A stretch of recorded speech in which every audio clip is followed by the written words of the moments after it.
মাত্র এক ক্লিকেই আপনার স্মার্টফোনের সমস্ত সেটিংস গুলো নতুনের মতন করে নিতে পারবেন। আপনার স্মার্টফোনটির নতুন অবস্থায় যেমন সেটিংস ছিল ঠিক তেমনই হয়ে যাবে। সো এটা কিভাবে করবেন আমি আজকের এই ভিডিওতে দেখানোর চেষ্টা করব। ভিডিওটা এখন আপনার কাজে না লাগলেও আগামীতে কাজে লাগতে পারে, তাই শেয়ার করে টাইমলাইনে রেখে দিবেন। সো এটা কিভাবে করবেন আমি এক্ষুনি স্ক্রিন শেয়ার করে আপনাকে দেখানোর চেষ্টা করছি। আপনার ফোনের সেটিং অপশনটি ওপেন করবেন অথবা অ্যাপসটা ওপেন করে নেবেন। তারপরে সার্চ বারে গিয়ে সার্চ করবেন রিসেট অল সেটিং। এখানে ট্যাপ করার সাথে সাথেই দেখতে পাচ্ছেন যে অনেকগুলো অপশন চলে এসেছে।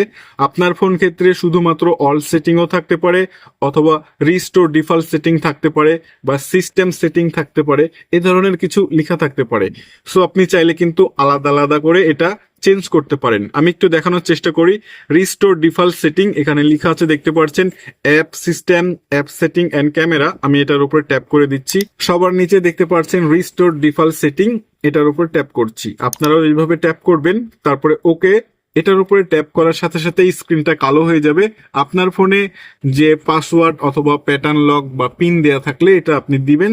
এটা কিন্তু অটোমেটিকলি আপনার ফোনটা বন্ধ হয়ে আবার অন হয়ে যাবে। এতে করে আপনার ফোনের কোনো ডাটার সমস্যা হবে না, যেমন ফটো, এমনকি ভিডিও, এগুলো কোনো কিছু ডিলিট হবে না। শুধুমাত্র আপনার সেটিংটা পরিবর্তন হয়ে যাবে।